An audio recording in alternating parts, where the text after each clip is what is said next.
Et oui, bonjour, la communauté de coups critiques. C'est encore moi, Pépé, et aujourd'hui, j'avais le goût d'aborder avec vous des thèmes, des concepts qu'on retrouve habituellement plus dans le monde du jeu vidéo, mais qui peuvent tout de même être transposés dans la conception de donjons. Parce que, comme vous le savez bien, si vous suivez la chaîne depuis un certain temps, je suis un grand amateur de donjons en général. J'aime décortiquer, voir les techniques, les différentes, on va dire, réflexions entourant la conception, la mise à l'écrit, comment illustrer un donjon. Je trouve que c'est stimulant, c'est palpitant. Par le passé, j'ai parlé des point crawl, j'ai parlé de l'exploration plus en hexagone, j'ai parlé également aussi des donjons à 5 pièces, la méthode Jack Ways.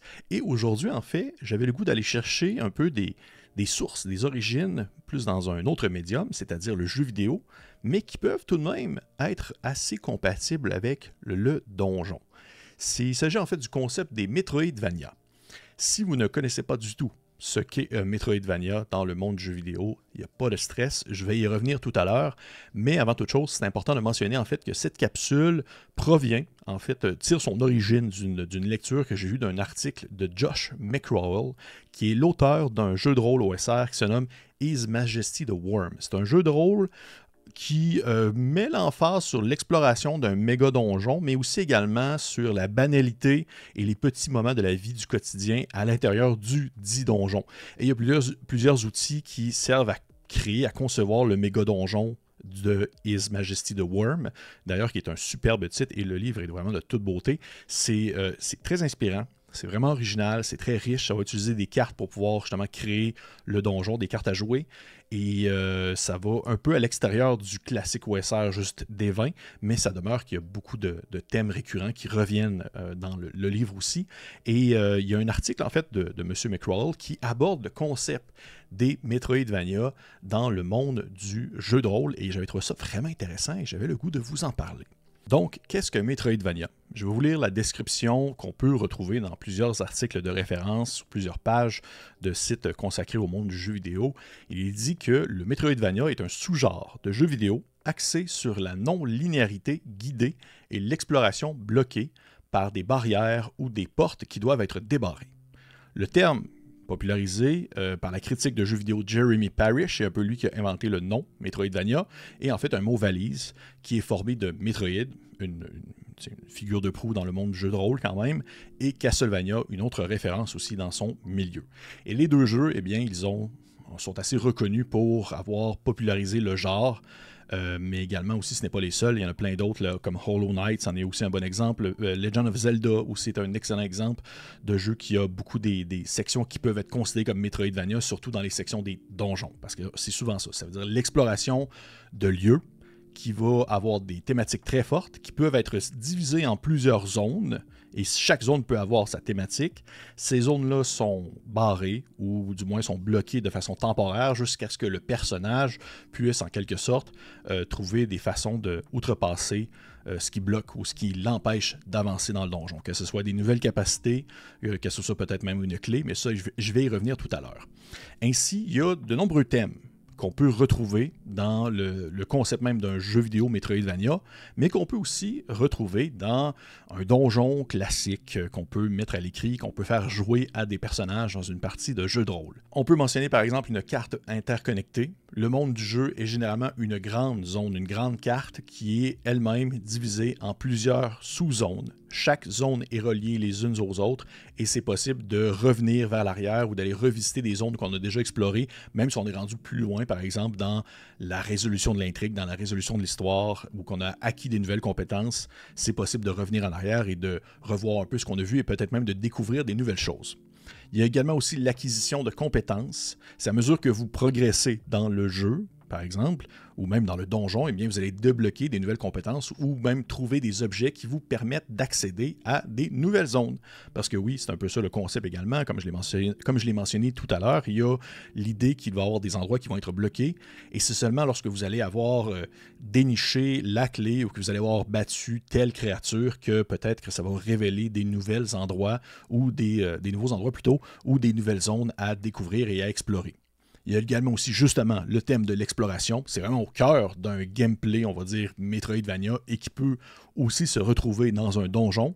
On va dire, un jeu Metroidvania va encourager les joueurs à visiter des zones, mais aussi revisiter, comme je l'ai mentionné tantôt, d'autres zones qu'on a déjà passées, même si on a accompli la plus grande des tâches. La majorité des actions qui doivent être faites sont faites dans la zone en question, mais c'est possible de la revisiter et ainsi découvrir des nouveaux secrets ou peut-être même mettre en lumière des nouvelles choses qui ne sont pas nécessairement au centre de l'intrigue, ou du moins au centre des mystères du donjon, mais qui peuvent tout de même être intéressants ou qui peuvent tout de même permettre aux personnages de comprendre un peu plus qu'est-ce qui se passe. On va également mentionner, et ça c'est très important, une progression non linéaire, dans le sens où plutôt que de suivre une histoire linéaire ou des niveaux fixes, un peu comme les premiers jeux de Mario Bros, où est-ce qu'on fait seulement passer d'un niveau à un autre, un personnage dans un jeu vidéo Metroidvania ou même dans un donjon qui a des tangentes Metroidvania va pouvoir atteindre l'objectif final de plusieurs façons, en passant par plusieurs chemins, que ce soit le chemin le plus évident ou peut-être même des chemins annexes qui sont maintenant accessibles alors que le personnage a développé des nouvelles capacités ou des nouveaux pouvoirs.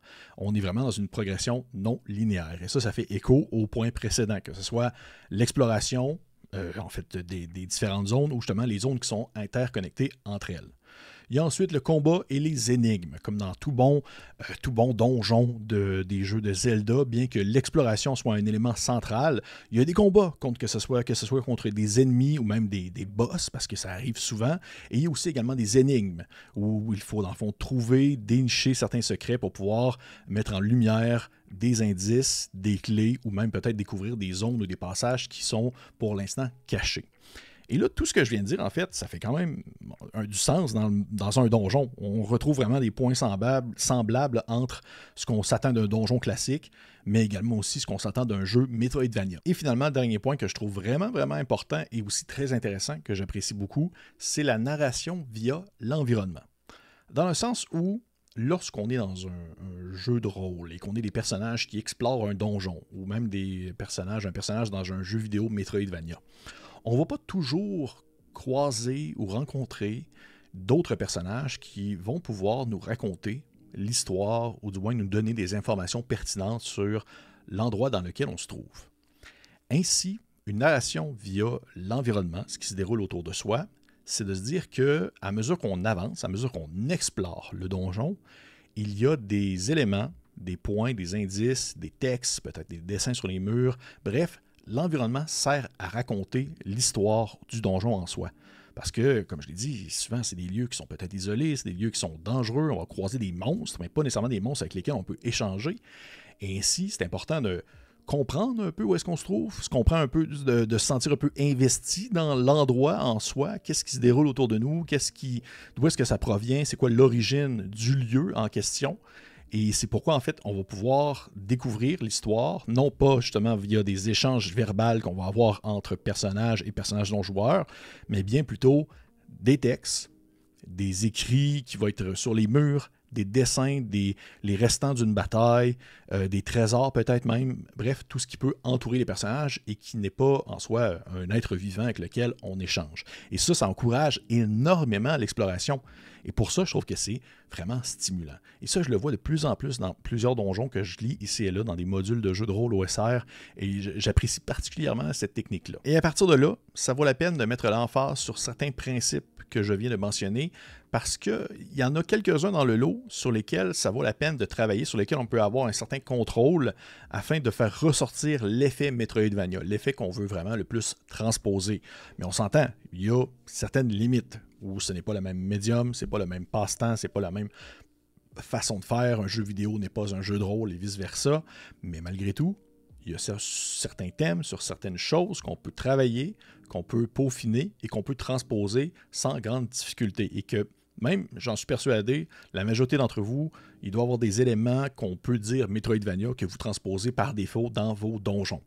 On peut penser au simple concept, en fait, de la difficulté à atteindre certaines zones. Les personnages ne peuvent pas avoir accès à certaines zones. Il y a des endroits qui sont bloqués et ils doivent accomplir certaines choses ou trouver certains objets afin de pouvoir avoir accès à la zone en question. Le concept, c'est le concept classique des verrous et des clés, là, où débarrer une porte, trouver la clé pour ouvrir une porte et aller de l'autre côté pour pouvoir continuer l'aventure. On prend l'exemple de la porte barrée, mais en soi, ça peut être mille autres choses. C'est tout ce qui va empêcher de façon temporaire les personnages à avancer dans le donjon, dans le lieu en question. Parce que le défi, ça n'a pas besoin d'être une porte fermée, ça n'a pas besoin d'être un défi qui est simplement matériel. Le défi peut être spatial, dans le sens où les personnages arrivent sur le bord d'un précipice sur lequel il y avait un pont qui pendait autrefois, mais que maintenant, il n'y est plus. Et là, ils n'ont pas accès, ils ne peuvent pas aller de l'autre côté, mais malgré tout, parce que le donjon est non linéaire, ils peuvent aller ailleurs. Il y a d'autres zones qu'ils peuvent explorer et ainsi découvrir peut-être des outils pour construire un pont ou même des objets magiques qui vont leur permettre de traverser le pont. Ça peut être aussi un défi qui est physique, dans le sens où un gigantesque rocher bloque l'entrée d'une salle et les personnages doivent trouver une manière de le tasser. Et encore une fois, grâce à la non-linéarité du donjon, ils peuvent aller ailleurs, rencontrer peut-être une créature, un géant sympathique qui va les aider à tasser le gros rocher en question. Et là, c'est intéressant parce que le défi, il est physique, mais il devient également interpersonnel, dans le sens où il faut avoir une discussion, il faut échanger, il faut convaincre peut-être l'interlocuteur, le géant en question, d'agir pour pouvoir tasser le gros rocher.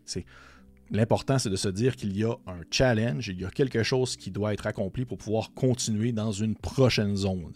Et ça peut prendre mille et une formes, comme on peut le voir dans mille et un jeux vidéo dits Metroidvania.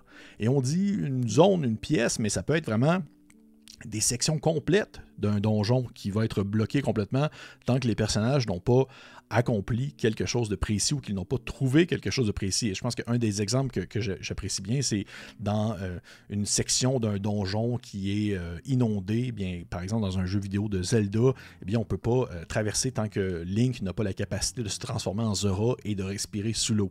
C'est un exemple quand même assez concret dans le sens où il y a une grande zone, une grande section qui va se faire complètement grâce à cette capacité-là. Ainsi, dans le cadre d'un donjon pour une partie de jeu de rôle sur table, vous pouvez obtenir un effet Metroidvania en utilisant l'idée des verrous évidents qui sont mis en évidence pour les personnages ainsi que les clés cachées. Il y a une zone qu'on veut avoir accès, elle est bloquée, on ne peut pas à cause de X, Y, Z, mais en continuant notre exploration, on peut découvrir X, Y, Z. Et ça, que ce soit un objet, que ce soit un personnage ou que ce soit une capacité qu'on va débloquer, par exemple, eh bien, ça va nous aider à avoir accès à la zone en question, le verrou et la clé. Mais il faut faire attention, parce que le verrou et la clé, c'est assez intuitif, c'est assez commun. On voit ça assez souvent. Ça peut prendre différentes formes. Mais un autre attribut vraiment important qui doit être transposé, dans le fond, du concept du Metroidvania, dans un donjon, et c'est la non-linéarité du donjon. Le donjon doit être non linéaire pour que la clé et le verrou soient un peu en quelque sorte plaisants à utiliser en jeu, à découvrir en jeu. Pourquoi? Parce que dans un donjon linéaire, vraiment un donjon qui va se succéder d'une pièce à une autre, qu'on peut juste avancer et qu'il n'y a pas vraiment tant de chemins annexes ou de passages secondaires qu'on peut explorer pour avoir accès à d'autres zones, s'il y a une énigme qui bloque le chemin, ça peut devenir assez frustrant à la longue. Parce que le chemin est unidirectionnel. On ne peut pas avancer avant d'avoir résolu l'énigme en question, mais de faire des allers-retours dans les mêmes corridors, dans les mêmes zones, reculer vers l'arrière dans le même endroit qu'on vient d'explorer pour, disons, découvrir peut-être des éléments ou des nouvelles choses qui vont nous permettre de débloquer la zone ou de mettre fin à l'énigme, eh bien, ça va être ennuyant et ça va créer des répétitions. C'est pourquoi une non-linéarité, ça permet d'avoir accès à des nouvelles zones qui sont peut-être moins importantes que le chemin principal, mais qui vont tout de même renouveler l'expérience, renouveler le plaisir d'aller découvrir le donjon qu'on explore. Même si on sait qu'on va revenir éventuellement à le problème, le verrou, il y a quand même des nouvelles choses à découvrir un peu plus loin et l'aller-retour va être moins pénible, va être moins même, je dirais, long que devoir aller tout simplement revenir au tout début du donjon en traversant les mêmes pièces qu'on vient de découvrir ou qu'on vient d'accomplir différents challenges pour ensuite revenir vers l'avant. Il n'y a plus rien qui se déroule, tout a été fait. Et là où le jeu de rôle tire son avantage par rapport au jeu vidéo Metroidvania, c'est justement parce que c'est une activité dont les avenues ne sont pas nécessairement décidées d'avance. C'est une activité qui peut s'improviser, qui peut évoluer avec les actions qui sont autour de la table. Un jeu vidéo, ça reste un jeu vidéo. Il y a des avenues, mais au final, à un certain point, il y a une certaine limite d'action et de possibilités. Dans un jeu de rôle, pourquoi pas? Pourquoi ne pas, à mesure que la partie avance, si les joueurs ont une idée incroyable, ou si vous-même, en tant que maître de jeu, vous rebondissez sur un propos qu'un joueur a fait, ça pourrait aider à découvrir une nouvelle façon de traverser le challenge qui nous est présenté, de, disons, trouver une nouvelle clé qui n'avait pas été prévue à un verrou. Une nouvelle manière de traverser ce qui nous empêche de passer à une autre zone. Et ça, c'est une richesse que le jeu de rôle a, que malheureusement le jeu vidéo, mais malheureusement on s'entend, là, que le jeu vidéo ne possède pas. Et à mon sens, c'est un peu aussi une sorte de parachute. C'est un objet de secours qu'on peut utiliser en cas de besoin. Si jamais ça bloque vraiment, ça ne va pas du tout et ça avance plus nulle part, bien, vous reste que vous êtes maître de jeu. Si bien sûr vous êtes le maître de jeu, ça reste que vous avez quand même la possibilité d'inclure ou de créer ou de concevoir dans le donjon d'autres éléments supplémentaires pour pouvoir résoudre le problème ou de trouver la clé au verrou en question. Et finalement, un dernier point sur lequel je voulais approfondir, c'est le thème. Un bon donjon Metroidvania doit posséder un thème fort, doit posséder un thème qui se différencie mais qui se reconnaît. On connaît le concept, on connaît le style.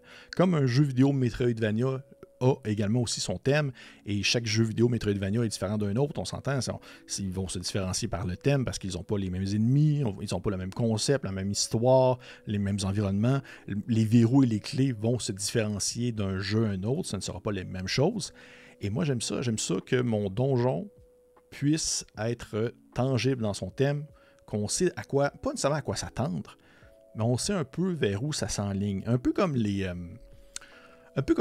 différents temples, justement, dans les jeux vidéo de Zelda. Tu sais, le temple de l'eau, le temple du temps, le temple du feu. Ce sont tous des endroits qui ont des thèmes très forts. On s'entend, c'est très classique dans le sens les éléments, mais ils ont tous leurs particularités, leurs difficultés. Les challenges qu'on va y rencontrer sont différents, mais ils vont tous refléter le thème de l'endroit en question. Et via le thème, on peut raconter une histoire. Via le thème, on n'a pas besoin de concevoir des personnages non joueurs, des PNJ, que les personnages joueurs vont rencontrer au tournant d'un couloir et que la personne rencontrée va devoir comme faire une grosse explication, vomir de l'information à n'en plus finir pour expliquer de long et en large le concept même du donjon.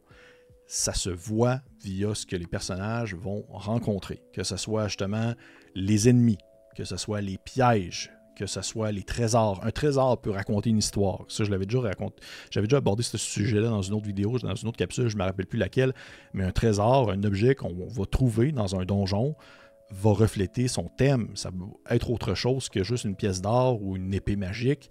Ça peut être, par exemple, un outil qui permet justement d'arrêter le temps 2 secondes, juste pour dire, ou ralentir le temps de quelque chose qui tombe. Et ça peut se dérouler dans un donjon qui est justement associé au temps. Et au-delà du thème qui se reflète via les objets qu'on trouve, il est possible aussi de raconter l'histoire du donjon via, encore une fois, les mêmes objets, ou même peut-être des pièges. Admettons, on va dire, les personnages rentrent dans une pièce, ils se déplacent endroit par endroit, là, et soudainement, ils arrivent dans une zone où il y a plein de squelettes sur le sol, étendus, et lorsqu'ils rentrent dans la pièce, les squelettes se lèvent, comme par magie, ils se mettent à attaquer les gens, un combat s'ensuit, c'était un piège. Une fois que les squelettes sont morts, peut-être que les personnages peuvent commencer à fouiller l'endroit et découvrir que sur chaque squelette, il y a un petit insigne, une petite rune qui est associée à une guilde de nécromanciens ou à un regroupement d'occultistes impies qui utilisent une magie interdite pour réveiller les morts. Et là, ainsi, on peut avoir des informations. On peut comprendre que, OK, ben, la personne qui est à la tête du donjon, peut-être que c'est un nécromancien qui utilise une magie interdite. L'exemple est assez classique, mais vous comprenez. On n'a pas besoin d'avoir une pluie d'informations via un personnage qu'on rencontre ou via un livre ou via tout simplement le maître de jeu qui décide de juste raconter l'histoire du donjon. On le vit. Et ça, pour moi, c'est quelque chose de foncièrement Metroidvania dans le concept, par exemple, d'un jeu vidéo, mais de façon générale aussi, c'est quelque chose que j'apprécie beaucoup dans mes donjons. Et au final, les personnages pourraient passer outre toutes les informations que le maître de jeu laisse sous-entendre via les pièges, via les objets, via les trésors, ou même les dessins sur les murs. Ils peuvent continuer, puis ne pas s'en intéresser, puis ne pas prendre vraiment le temps de découvrir les secrets de l'endroit ou son histoire. Mais au final, on s'en fout, c'est pas important. C'est pas ça l'objectif en soi de la partie. Si objectif il y a, on ne fait que réagir face aux actions des personnages et vers où ils s'en vont. S'ils continuent à avancer dans l'endroit, c'est parce qu'ils ont un objectif, c'est parce qu'ils ont quelque chose à atteindre. Et ainsi, on rebondit tout simplement sur ce qu'ils font sans vraiment devoir se sentir obligé de leur insérer dans la gorge l'histoire de l'endroit. Ils en font outre. Peut-être qu'ils vont manquer certaines informations qui pourraient leur permettre d'accomplir certaines actions.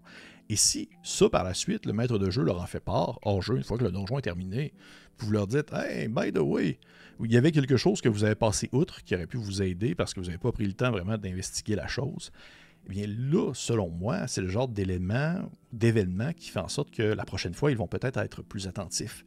Mais il ne faut pas non plus se bloquer à ça. Il ne faut pas se dire que si les joueurs ne prêtent pas attention à la saveur du donjon, ils vont passer à côté de l'histoire au complet et ils trouvent leur expérience absolument désagréable. Il y en a beaucoup qui vont en prendre conscience, mais ils vont tout simplement pas le mentionner et c'est pas plus grave que ça. Et en conclusion, j'aimerais ça revenir sur un dernier point que Josh McCrowell mentionne dans son article, vraiment précisément, vraiment reprendre cette section-là parce que je trouvais ça intéressant, parce que j'étais d'accord avec lui, en même temps j'étais en désaccord sur certains aspects du point qu'il mentionnait.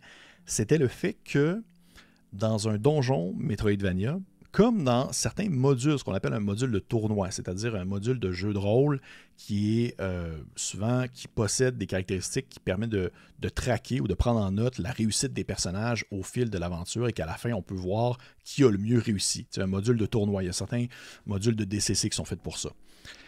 Dans ces modules-là, comme dans un donjon Metroidvania, ça serait important de limiter l'accessibilité à certains pouvoirs qui sont habituellement assez faciles d'accès pour les personnages.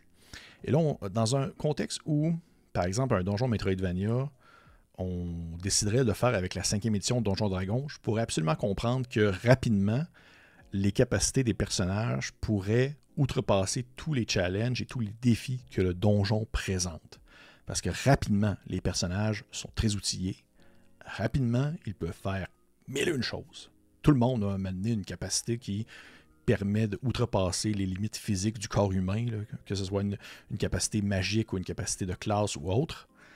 Alors, ça serait intéressant de justement trouver une façon d'inclure dans l'histoire du donjon, dans le fonctionnement du donjon, que ce soit un aura magique, que ce soit un bloquant naturel ou de simplement le mettre au clair avant la partie, que certaines capacités qui ne fonctionneront pas, alors que d'autres capacités pourraient être très utiles. Parce que dans le concept même d'un donjon, disons, Metroidvania, c'est qu'on continue l'aventure et éventuellement on débloque des choses, on débloque des capacités qui nous permettent d'avancer dans l'histoire. Et un des exemples qu'il mentionne lui-même, c'est dans Castlevania, le personnage de Alucard apprend à devenir une brume pour traverser certaines portes. Et là, à partir de là, bien, c'est intéressant de se dire que c'est possible pour les personnages de débloquer certaines capacités à mesure que l'aventure avance pour débloquer certaines zones. Mais il y a des capacités que, de par la base, ça vient un peu trop être, disons, dangereux ou compliqué à utiliser, que ça vient un peu trop débalancer l'entièreté du donjon. Et là, pour lui, il mentionne par exemple le vol, flying, et ça, c'est comme un peu un running gag dans Donjon Dragon pour la 5e édition, le fait que rapidement, il y a des personnages qui peuvent avoir la capacité de voler, un Aarakocra ou autre chose, je sais pas, on dirait que je suis plus à jour sur les races, là, mais qu'il y a certaines races qui peuvent rapidement voler dès le niveau 1, et que ça, en quelque sorte, le simple fait de pouvoir se déplacer en 3 dimensions dans une zone, eh bien, ça vient complètement débalancer le tout, ça vient complètement changer l'entièreté du niveau de difficulté du donjon. Je peux comprendre, mais on dirait que je changerais pas nécessairement, j'empêcherais pas nécessairement de facto les capacités des personnages ou interdire de facto certaines capacités parce que j'aime pas ça. J'aime pas ça comme interdire des capacités. Mais je peux comprendre à un certain point qu'il y a certains éléments ou même certains systèmes de jeu qui peuvent être un peu moins favorables pour le genre. Alors que l'objectif, c'est d'avoir tout le temps un challenge et d'éventuellement trouver quelque chose pour pouvoir outrepasser le challenge, la clé et le verrou. Si de par la base, les personnages ont toutes les capacités en main pour pouvoir accomplir absolument toutes les choses, ça demande, on dirait, ouais, il y a un petit quelque chose. Là. Il y a un petit quelque chose à travailler ou du moins peut-être changer le système de jeu. C'est pour ça que je trouve que peut-être Donjon Dragon 5e édition et un Donjon Metroidvania peut-être un peu moins compatibles dans le genre ou dans le style parce que de prime abord, de base, un personnage a beaucoup de choses, peut faire beaucoup d'éléments, mais on ne sait jamais.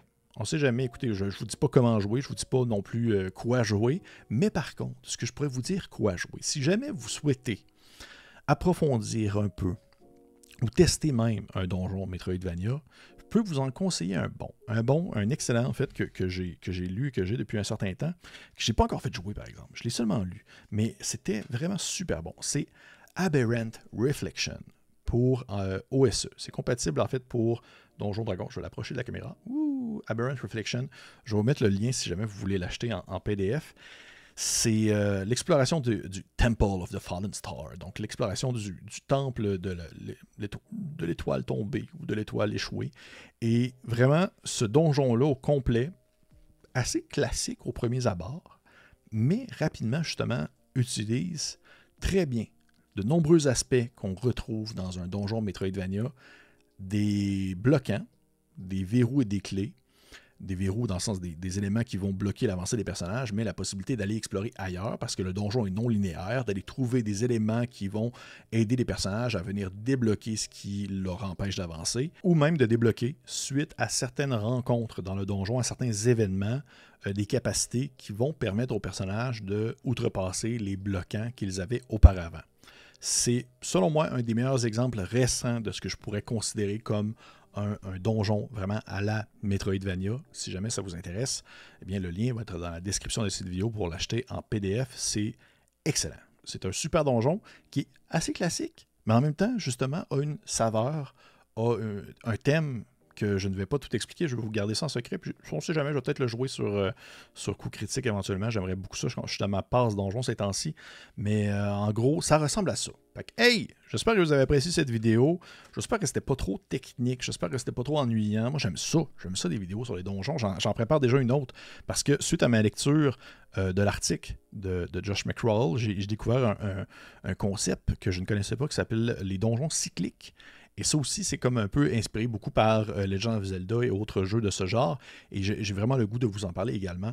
J'espère que vous aimez ça, ce genre de capsule-là. J'ai point crawl, des choses comme ça, l'espèce de capsule un peu plus technique, mais en même temps un peu plus old school. On s'entend, c'est pas très... c'est pas très abstrait, narratif abstrait. Là, je suis très dans l'exploration de donjons, puis des challenges, puis tout ça. J'aime ça. Je suis dans un mood comme ça ces temps-ci. Hey, j'espère que vous avez apprécié cette capsule. J'aimerais ça savoir, vous, en commentaire, qu'est-ce que vous en pensez. Est-ce que vous en voulez d'autres ou est-ce que vous en voulez pas d'autres? Si jamais ce n'est pas fait, je vous conseille de liker, partager, commenter, laisser un petit pouce vers le haut. Et pour les autres, on se dit à la prochaine.